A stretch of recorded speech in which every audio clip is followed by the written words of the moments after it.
live in interesting times. For the headlines. The death toll from a shallow 6.9 magnitude earthquake on the Indonesian island of Lombok has risen above 130, with some 156,000 forced from their homes. Thousands of firefighters battle relentless flames ripping across California as the death toll from the series of infernos that erupted last month hits 11. And a crippling drought is ravaging vast tracts of Australia's pastoral heartlands, decimating herds and putting desperate farmers under intense financial and emotional strain with little relief in sight.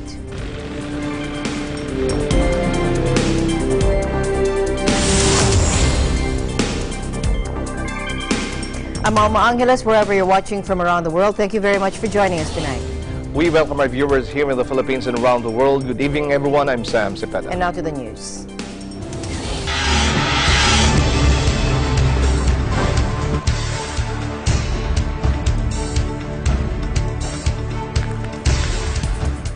The death toll from a shallow 6.9 magnitude earthquake on the Indonesian island of Lombok has already risen to more than 130, with some 156,000 forced from their homes. The shallow 6.9 magnitude quake triggered panic among locals and tourists on Lombok on Sunday, just a week after another tremor surged through the holiday island and killed 17.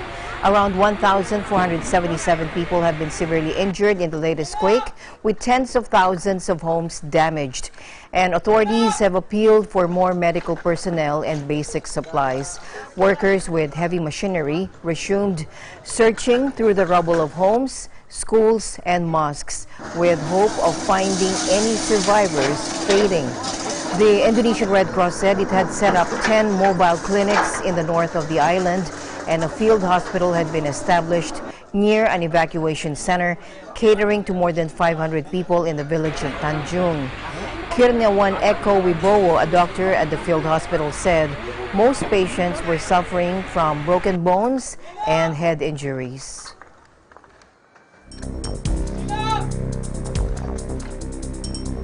Officials have confirmed that Australia's most populous state, New South Wales, is now entirely in drought. Crippling drought is ravaging vast tracts of Australia's pastoral heartlands, decimating herds and putting desperate farmers under intense financial and emotional strain with little relief in sight. While the country is no stranger to big dries and its people have long had a reputation as resilient, the extreme conditions across swaths of Australia's east are the worst in more than 50 years.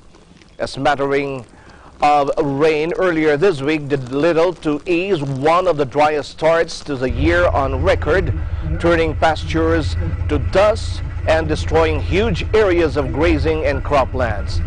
It is a scenario repeated across New South Wales state, where agriculture contributes more than 15 billion Australian dollars to the state's economy annually, employing more than 77,000 people. Authorities officially declared the entire state in drought. Conditions are similarly dire to Queensland to the north, where the state government says nearly 60% of land is suffering drought conditions.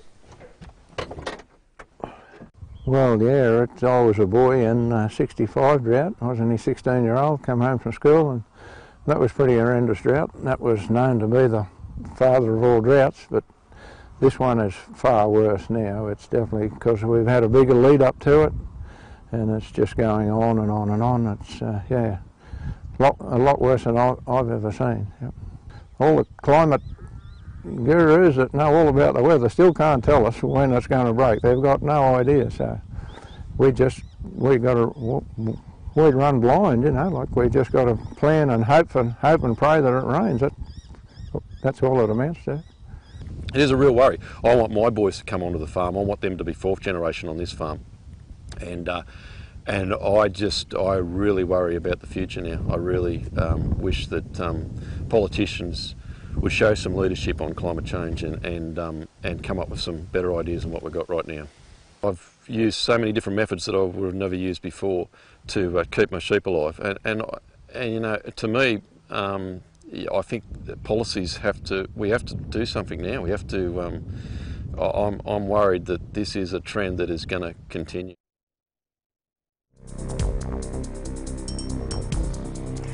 Meanwhile, tens of thousands of firefighters are battling relentless flames ripping across California as the death toll from a series of infernos that erupted last month hit 11. The raging Mendocino Complex fire, comprising twin blazes in the western states north, has now ravaged more than 290,000 acres, approximately the size of sprawling Los Angeles, in less than 2 weeks, becoming California's largest wildfire since record-keeping began a century ago. Some 14,000 firefighters, including reinforcements from as far away as Australia and New Zealand, are combating the firestorm devouring broad swaths of the state. The river fire of the Mendocino Complex is 78% contained, having burned 48,920 acres. But its partner blaze, the ranch fire, has grown to 241,772 acres and is just 20% contained. What can you say? It makes you sick to your stomach. Everything they've worked for all their life gone in a heartbeat. It's devastating. It's really devastating to see, and so many people lost their homes in the back. There was 9 homes from what I hear in the back. The ranch fire, same deal. We're putting a lot of dozer lines. We're hitting it with the aircraft, cooling it down, and that's letting the ground crews get in there and put out the fire.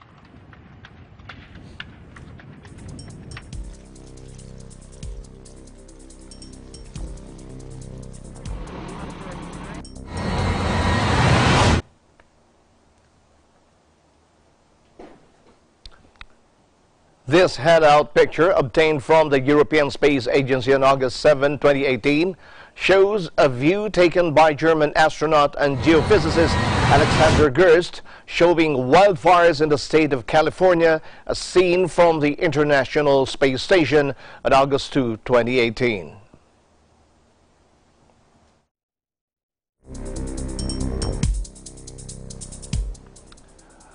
Hundreds of Portuguese firefighters and soldiers battled ferocious forest fires that raged around the Monchique range in the Algarve as meteorologists warned of significant winds to come. Sweltering temperatures kindled blazes that have ripped across the region as the Europe-wide heat wave sent the mercury above 45 degrees Celsius in some areas of Portugal at the weekend. Fire crews struggled to extinguish wildfires around the mountain town of Monchique of 6,000 inhabitants that have left 30 people injured, 1 seriously. Hundreds of residents were forced to leave their homes, and while British and other tourists were evacuated from a luxury hotel. Desde quinta-feira que arde. Desde quinta-feira. Sexta-feira. Sexta, começou a arder nas taipas. Nas taipas. Tem ardido dos dias todos. Que é maluco. Aqui isto ardia. E isto é o meu ganha-pão. Eu trabalho aqui. É um restaurante que tem 46 anos. Os meus pais já tinham. E não é para deixar arder. Bem, a GNR bem quis que eu saísse daqui, que saíssemos todos. E eu disse, não, a gente sabe o que está a fazer.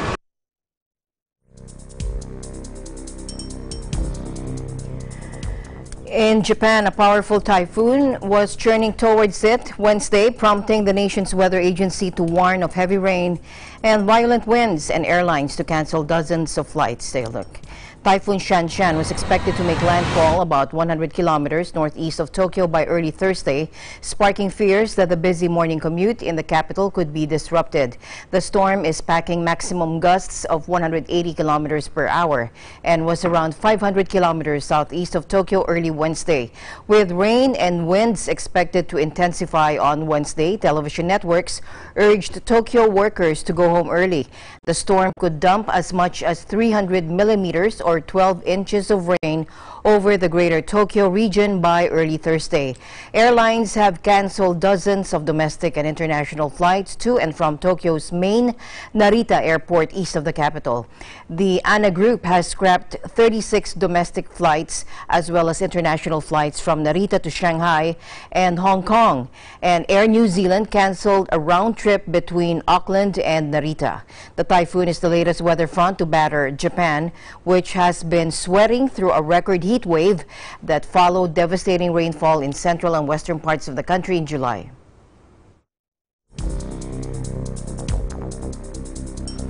Hurricane Hector rolled towards Hawaii Tuesday with 130 miles per hour winds, bringing the threat of dangerous sea swells on 2 islands of the U.S. archipelago state.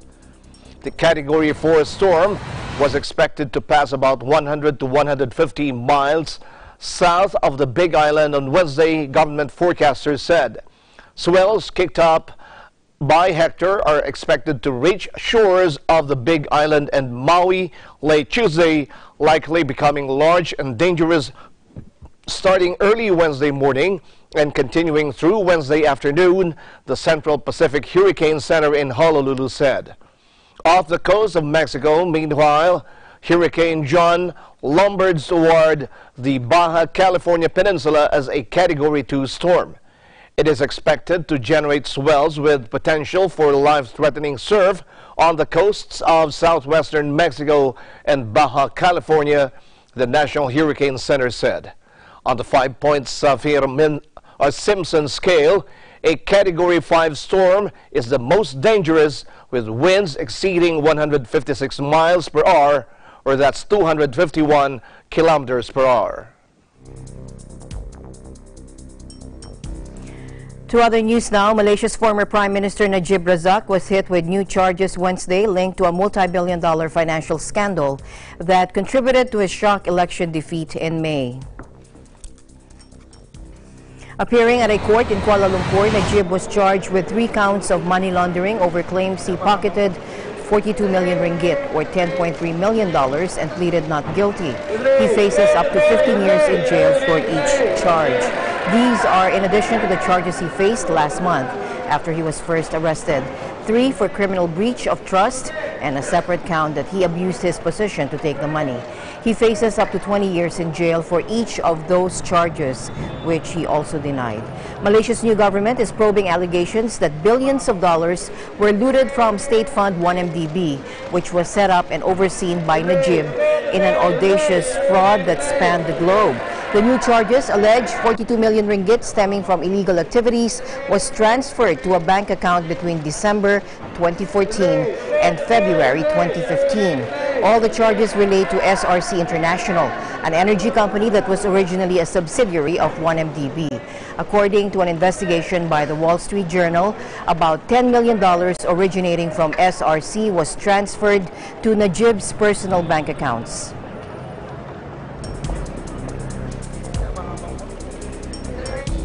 The sharp diplomatic row between Saudi Arabia and Canada has left Washington, partners and allies of both, in a bind, but the State Department on Tuesday nevertheless urged Riyadh to respect due process for detained activists. Arabia. We have a regular dialogue with the government of Saudi Arabia on human rights and also other issues. This particular case regarding Canada, we have raised that with the government of Saudi Arabia. They're friends, they're partners, as is Canada as well. Both sides need to diplomatically resolve this together. We can't do it for them, they need to resolve it together. Saudi Arabia has expelled Canada's ambassador, recalled its own envoy, and cut off trade ties with Ottawa after the U.S. neighbor denounced a crackdown on rights activists in the kingdom. Saudi Arabia notably was angry with Canada for demanding that Riyadh immediately release some of the detained activists. It has suspended scholarships for Saudi students in Canada and plans to relocate them to other countries, and the state airline Saudia is suspending flights to Toronto.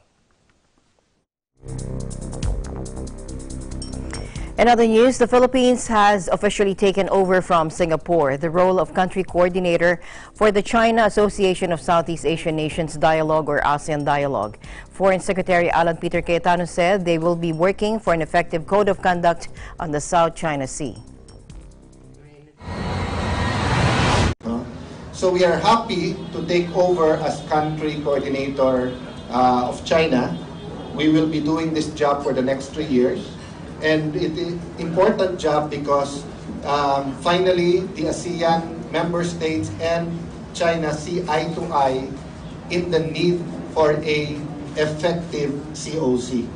You know, we've not always agreed about the timing or the need for an effective COC. But now everyone in the region agrees, and of course our strategic partners, our dialogue partners have their concerns, have their ideas, have their national positions, and that will be helpful in molding the COC. But it's very important that we get this done so that we can be good neighbors to each other and not allow irritants in the relationship to be the sum total of our relationships. So let me just clear that up. No one is expected to turn his back or her back on their national position. Whatever their stand is on territorial claims and on sovereignty rights, whether it's in accordance with historical rights, it's in accordance with UNCLOS, it's in accordance with whatever basis, we don't expect countries to suddenly see the situation different. But we expect a mechanism where we'll be able to deal with each other effectively, put this irritant or this dispute in one level of our relationship, but at the same time turn the South China Sea into a zone of peace, stability, and development. A very, very low-lying fruit is the marine ecology or environment. Meanwhile, he also expressed his gratitude to Acting Chief Justice Antonio Carpio and Representative Gary Alejano, a Magdalo party list, for their statements on the possible joint exploration with China in the West Philippine Sea. Carpio earlier told the government to make sure that the country's sovereignty would not be compromised in the proposed 60-40 sharing scheme with Beijing. Alejano, meanwhile, warned that a joint exploration with Beijing would solidify its claim on the contested waterway. So when it comes now to the Philippines, I'd just like to thank Justice Carpio and Congressman Alejano. I heard their statements about the possible joint exploration and joint development.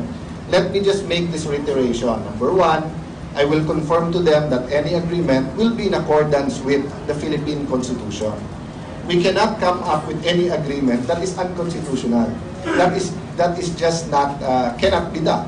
You know, we are representing government, and government's framework, of course, is confined to the Philippine Constitution. Number two, sabi kasi nung iba, why didn't you start negotiating with 100% or 80%? You know, there are standard contracts in the oil and gas industry, and many of these are 50-50. But it depends on the capital and the technology that you put in, or technical expertise. So what I've said is not 60-40 alone. What I said is that our starting proposition, the Philippine starting proposition, is malampaya. If any country, including China, is willing to give us in disputed areas the same that we got from malampaya, how can anyone argue that we lost some of our sovereign rights? Because sovereign rights is economic rights. No? And even international experts say that exercising, enjoying your sovereign rights or economic entitlements is a way of using UNCLOS or implementing the arbitration award. That's why I really don't know where it came from when former President Aquino said, wala naman tayong obligasyon sa China. Now, former President Benigno Aquino and Cayetano have been engaged in a war of words for the past week, when the former challenged the latter to be transparent on his politics. Cayetano stressed that the former president should also attend hearings and to testify on what really happened during the 2012 Scarborough Shoal standoff. The DFA chief, however, acknowledged that the Aquino administration also did a lot of good things. Now let's listen in. Para ka nakikinig na recording na yung dating sinasabi ng panahon ko yung siya ng plaka, paulit-ulit lang. This is indisputably ours. So anong pag-uusapan natin doon? Wala tayong pinag-uusapan, amin lahat to period. Okay? So nung wala na kayo formal channel, sinubukan natin hanggang sa Federation of Filipino-Chinese Chambers of Commerce Incorporated. Nagtanong ko baka meron kayong mga makakausap dyan para magkaroon tayo ng pagliliwanag dito. Yung ating mga special envoy, plural yun. Pinabalik na natin nun, magkano kayo na pwede kausapin. Ayaw tayo kausapin. Pumasok sa Sector 3 so nagsabing nilapitan siya at pwede siya maging backdoor na channel. So hindi ko malaman sa magagali yung pananaw na kulang yung transparency natin dito. Yung pagpunta pa doon sa arbitral tribunal, sikreto rin at ginagawa yung pagdidinig na closed session. So ano naman ang kulang sa transparency dito? Pasensya na yung dating kasamahan na si Secretary Galen Peter, may pinag-uusapan na umuusad na rin yung code of conduct. Mula nung huling sinabi na nung huling kasi na napuntahan ko, sinabi na mag-uumpisa na yung pag-uusap para doon sa formal na pag-uusap. No? Para formal na pag-uusap tungkol sa code of conduct, nahuli narinig natin. Sa zona ni President Duterte, sinabi na yung framework ng code of conduct, nalalapit na. So, baka naman kulang ako sa pagbabasa ng ating mga pahayagan araw-araw, pero hindi ko nakikita ang pinag-usapan yung code of conduct na 2002 pa inaasam na magkaroon. So, balikan ko lang. Alala ko lang, pareho halos ang hairstyle namin ni Alan Peter, pareho kami transparent sa aming hairstyle. Siguro sa ating politics, kasi maging transparent siya. Hindi ko naman siya lalive. Aminado ako, mas makapal yung buhok pa rin niya kaysa akin. So, let me end there by just telling President Aquino, I meant no disrespect to him.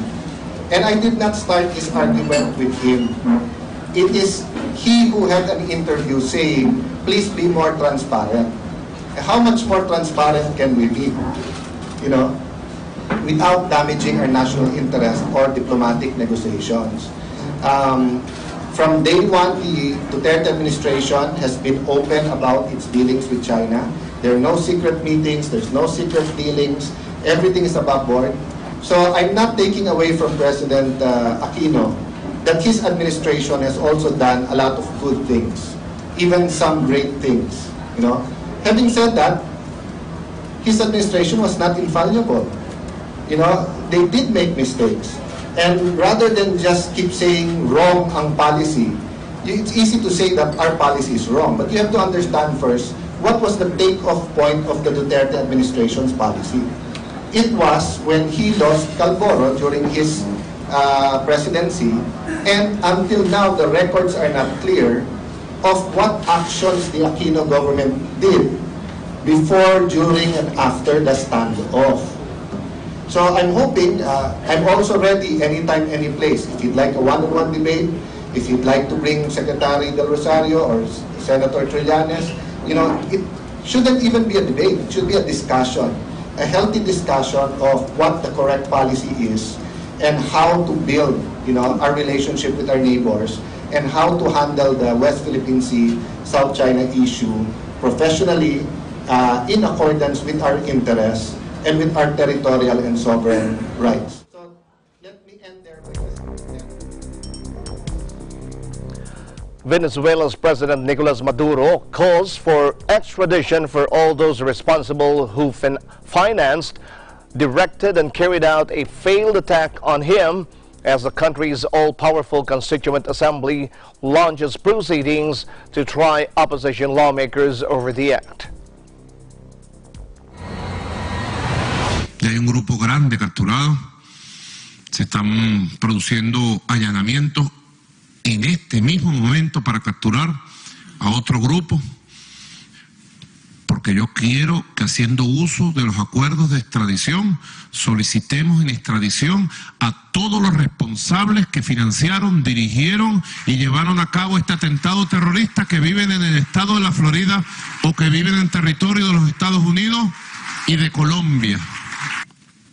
Confío en que el presidente Donald Trump no permita que bajo territorio estadounidense se prepare el asesinato en masa de líderes civiles, militares de un país como Venezuela y estén incriminados y viviendo libremente y protegidos bajo las leyes de Estados Unidos. Maduro promised to release proof of Colombian involvement in what he calls an assassination attempt against him. But Juan Manuel Santos, whose term in office ended on Tuesday, refuted the accusation, saying he was at a family event on Saturday when a drone loaded with explosives detonated near a military event where Maduro was giving a speech. Maduro was unharmed in Saturday's incident, which he blamed on a right-wing plot involving Colombia and financiers in the U.S. state of Florida, where many Venezuelans live. 7 soldiers were wounded in the blast. So far, no evidence has been provided to support the claims. 6 people were arrested on Sunday in connection with the blast, according to Venezuela's Interior Minister.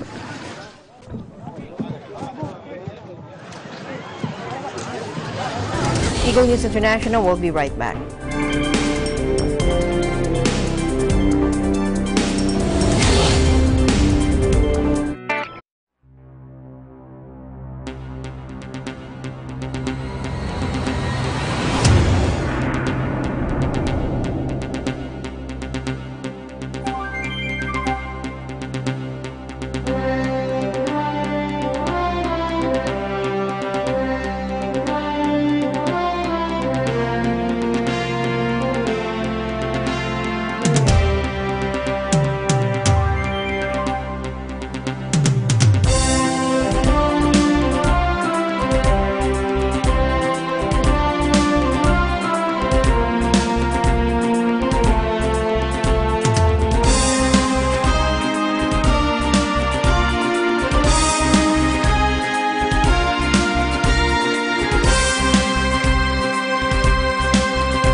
State-owned China Tower, the world's largest operator of telecommunications towers, kicks off its trading debut in Hong Kong in the latest high-profile listing in the city. Shares were trading at $1 in the morning, only slightly up on their IPO price of $1.26. China Tower is the world's largest IPO since Postal Savings Bank of China's $7.6 billion offering in 2016, according to data compiled by Bloomberg. But although Hong Kong's recent listings have grabbed headlines, investor confidence has been overshadowed by U.S.-China trade tensions and falling global markets. China Tower raised $6.9 billion after pricing its initial public offering at the low end of the expected range. The Beijing-based telecoms giant is the second prominent company to price at the low end recently, following Chinese smartphone maker Xiaomi's disappointing valuation in July. Some observers say investors may see China Tower as a safe bet on the country's mobile market because of its government backing. But others argue the state-backed monopoly could face limited growth due to lack of competition.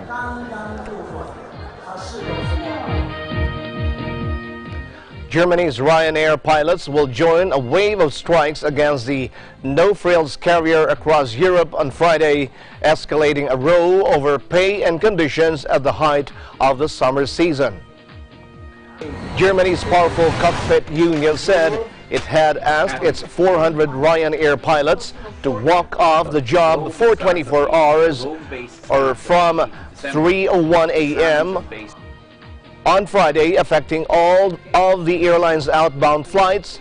The move piles pressure on the Irish budget airline after pilots in Ireland, Sweden and Belgium also vowed to strike on August 10, promising major disruptions for thousands of holiday makers. Europe's second biggest airline has been grappling with staff unrest since it recognized trade unions for the first time in December 2017 in a bid to ward off widespread strikes over the holiday period. But unions say their calls for better wages and fairer contracts have gone unheard, and no progress has been made despite months of negotiations. Meanwhile, Hong Kong flag carrier Cathay Pacific said its losses had narrowed in the first 6 months of the year, but warned global economic uncertainty would pose a challenge as the firm battles to revive its fortunes.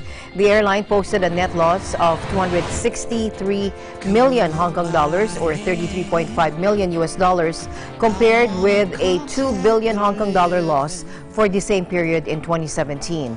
That fell short of some analysts' estimates as the firm was hit hard by rising fuel costs. Cathay has become under pressure from lower-cost Chinese carriers and Middle East rivals, which are expanding into Asia and offering more luxury touches. The firm previously pledged to cut 600 staff, including a quarter of its management, as part of its biggest overhaul in 2 decades. Chief Executive Rupert Hogg took over in May 2017, replacing Ivan Chu, who had been in the job for 3 years. There was no specific reference to the possibility of further job cuts or restructuring Wednesday, but Chairman John Slosar said in a statement that the company's transformation program would continue. Hong Kong South China Morning Post reported last month there would be a consolidation of Cathay's overseas operations, prompting fears over further job losses.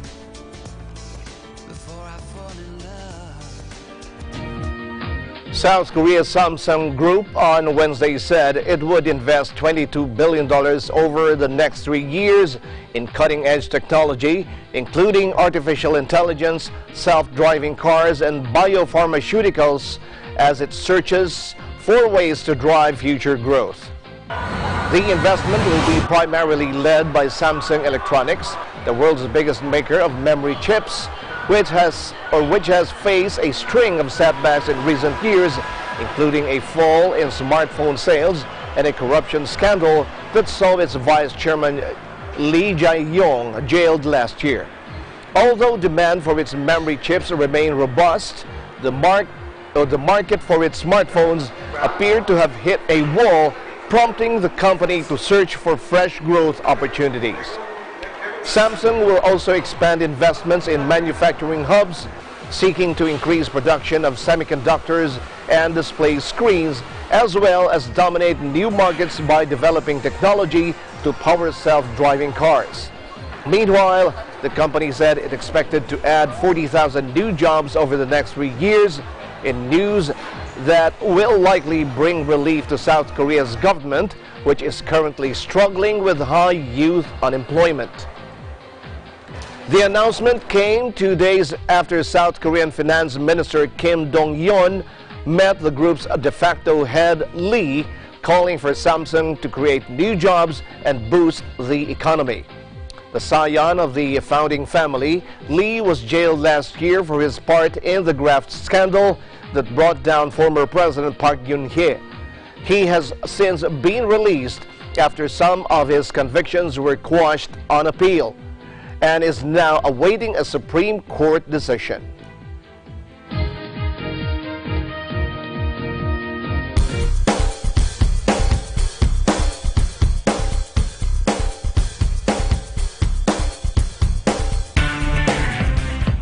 Thousands of Tokyo 2020 athletes, staff, and reporters will be scanned by cutting-edge facial recognition technology in an Olympic Games first, according to organizers. Take a look. .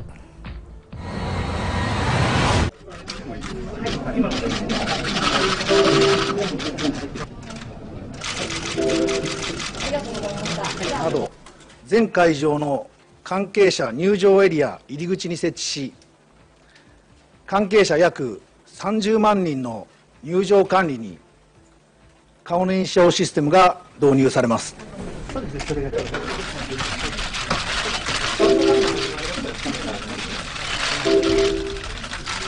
いかがでしょうか。非常にスムーズに。ちょっと道。そうそう。いっぱいでね。そうなんだ。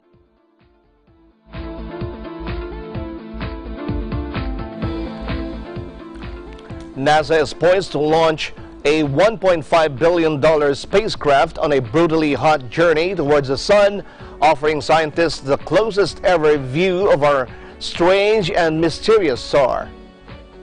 After the Parker Solar Probe blasts off from Cape Canaveral, Florida on August 11, it will become the first spacecraft ever to fly through the sun's scorching atmosphere known as the corona. Understanding how the corona works will help scientists anticipate dangerous space weather storms which can disrupt the power grid on Earth. The unmanned probe is named after Eugene Parker, the 91-year-old pioneering solar astrophysicist, and the U.S. Space Agency has coined it as the first mission to touch the sun. It will actually skim by at a distance of 3.83 million miles above the sun's surface. The sun-facing side of the probe will endure temperatures of about 2,500 degrees Fahrenheit. The spacecraft is protected by a heat shield that will keep it closer to room temperature, about 85 degrees Fahrenheit.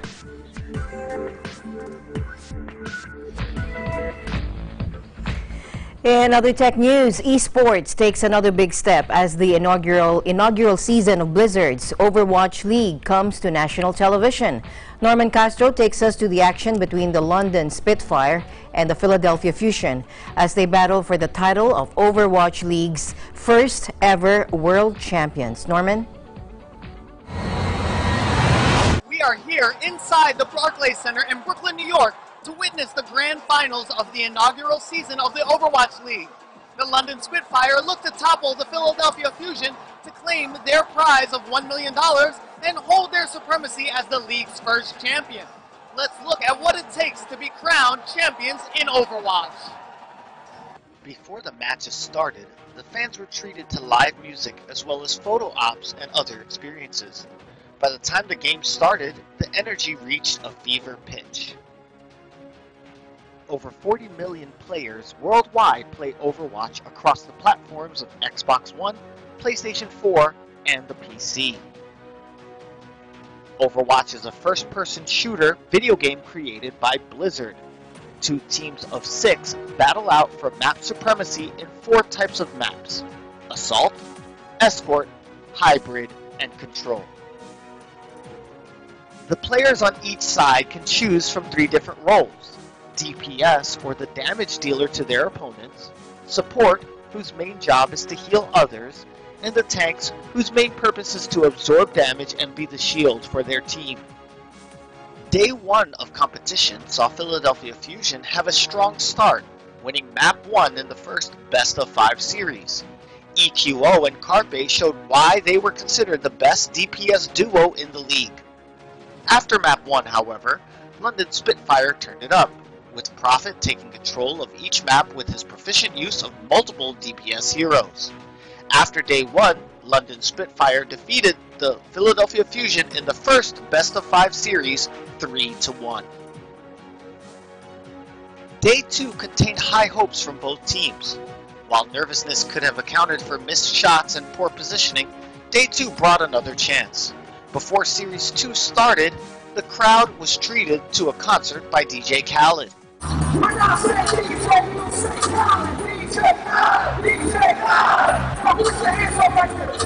As soon as the second series started, London Spitfire grabbed the momentum they had from the previous day and was out to a quick start taking the first map. The Philadelphia Fusion looked flustered and didn't play well until map 3, but by then it was too late. After more timely eliminations from Prophet and with a tank control from Fury and Gesture, London Spitfire swept the Philadelphia Fusion, winning the series 3-0 and becoming the first Overwatch League champions. They were the early favorites in pre-season to contend for the title, with the Spitfire claiming the first title of the Overwatch League. Manager Susie Kim became not only the first female general manager of an Overwatch team, but also the first to win a title. I put in the work and I care about my team. I care about the organization I work for, and I think anyone can do that, male or female, and I'm super proud of being a part of this, and I'm going to stop because I'm going to start ugly crying. Today we saw the coronation of the first Overwatch League champion. Both teams gave their all, and the fans were the real winners. Stay tuned for more esports coverage. I am Norman Castro, EBC correspondent, reporting from Brooklyn, New York, and I am 1 with 25. More news will be coming your way when Eagle News International returns.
na appropriate ratings sa lahat ng TV shows. Para ugaliin ng pamilya ang responsableng panonood. Teamwork tayo, parents! Rated G, good for all. Oops, rated PG. Dapat may mga magulang para sagutin ang mga tanong ng kabataan. Grabe, rated SPG, maselan! Higpitan ang paggabay. Pag rated MTRCB, rated responsable. Help!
alas 6 hanggang alas 7 ng gabi.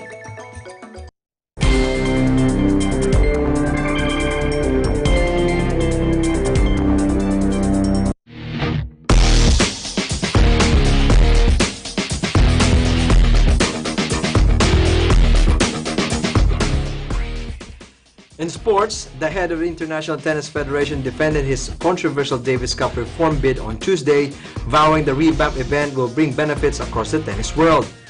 ITF Chief David Haggerty's plan, which sees the Davis Cup reduced to a season-ending World Cup of Tennis finals featuring 18 countries, must win approval of the Federation Annual General Meeting in Orlando, Florida later this month.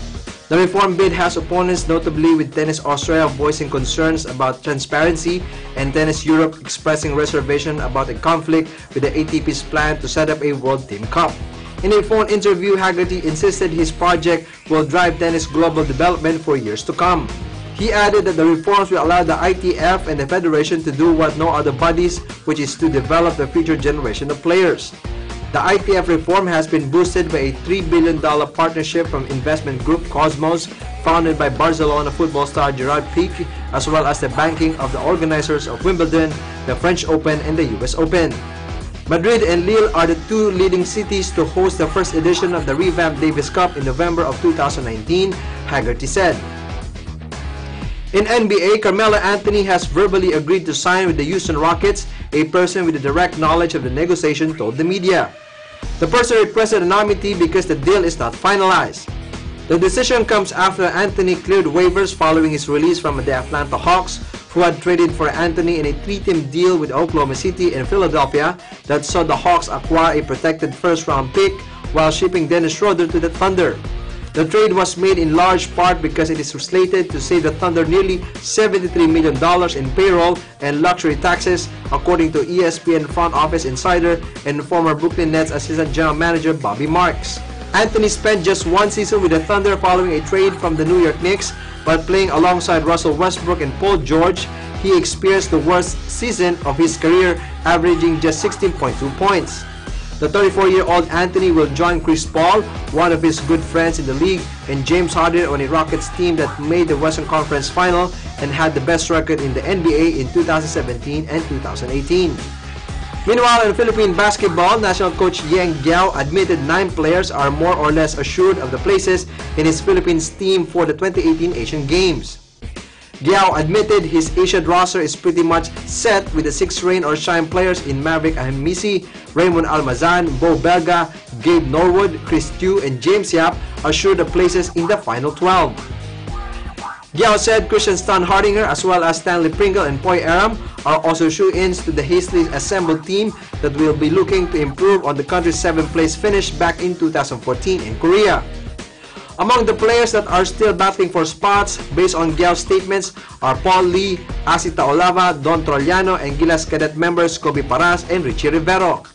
Giao and the rest of the coaching staff will have the unviable task of cutting the 14-man lineup to 12 before leaving for Jakarta on August 14. The 2 cuts will not make the trip to Jakarta, according to Giao. And these are the stories for EN Sports. I'm Ben Bernaldez, and I'm 1 with 25.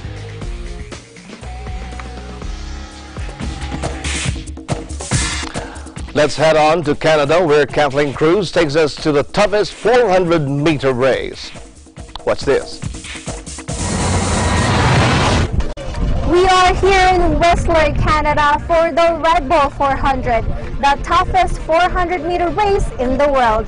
Runners from around the world have come to challenge the 35-degree ski jump, testing their speed and endurance. Running for 400 meters may sound easy, but not if one is sprinting in pure uphill.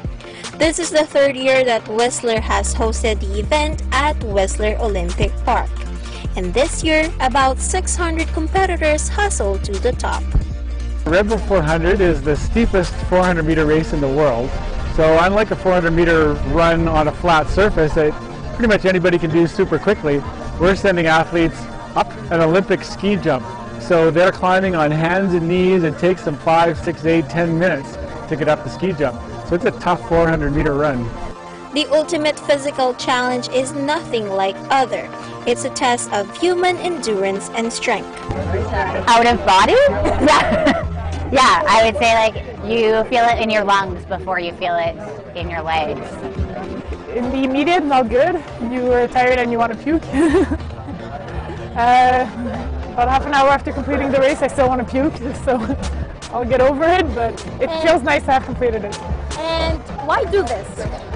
It started up just as a joke with a friend. We saw the video online and we wanted to register, and just for the challenge. Okay. And how did you prepare for this race? I've been working out, doing a lot of leg exercises, a lot of cardio, but then at the end you realize it's just mental, and you have to be prepared mentally to confront pain. When asked about how challenging and absurdly the obstacles up to the ski jump, here's what Jeff Langford has to say. It's a grueling uphill. It's a lot of elevation, obviously, but you also change surfaces. So you're on grassy dirt for the first part, and then you switch to a plywood surface. So where the ski jump is, we cover with plywood and 2x4s. So you're switching surfaces, switching angles. Sometimes you're on hands and knees. And at the top, pretty much everybody just collapses from exhaustion. So it's a good workout. The grind to the top is challenging and rewarding, especially to a 77-year-old competitor from Vancouver, Canada, whom already competed in 2016. Secret to his 10-minute run is keep going. A real nice race, you just got to be comfortable and take your time. Stay comfortable and look for footsteps that have already been put there. I did this just to challenge my personal self as to what I could do and if I could better, but I didn't come better than last year. In the end, a 19-year-old athlete, Kuran Lam, has once again won first place for the men's category in under 3 minutes and 54 seconds, 6 seconds longer than his 2016 run. PhD UBC student Robin Mildren finished in an impressive 4 minutes and 45 seconds, defeating the 2016 women's champion Rachel McBride, who finished third in 5 minutes and 1 second. Lam and Mildren will both represent Canada at the 2018 Red Bull 400 World Championship in Austria. Reporting from Whistler, Canada, here at the Red Bull 400 event, I am Kathleen Cruz for Eagle News. I am 1 with 25. Thank you, Kathleen. Meanwhile, finally in our news, Rosie O'Donnell and stars of hit Broadway musicals joined demonstrators in front of the White House for an evening of song and protest against President Trump. Take a look.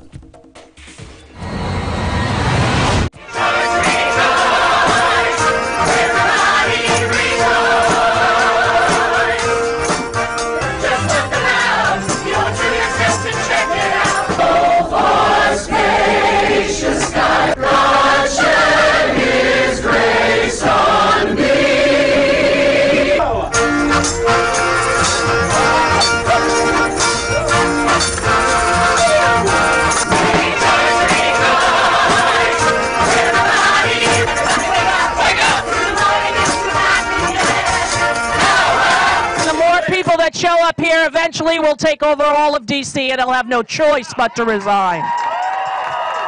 Okay, thank you. Peace out. Keep fighting. We will win. Democracy demands participation. Will you join in our crusade? Who will be strong and stand with me?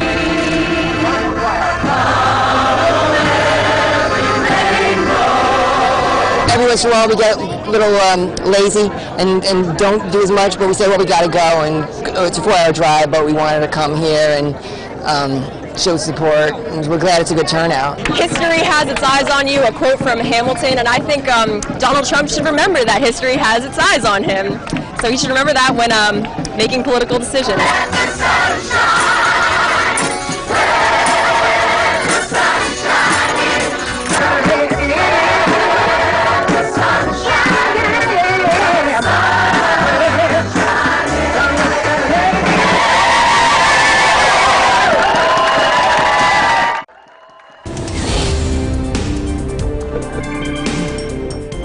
Yeah.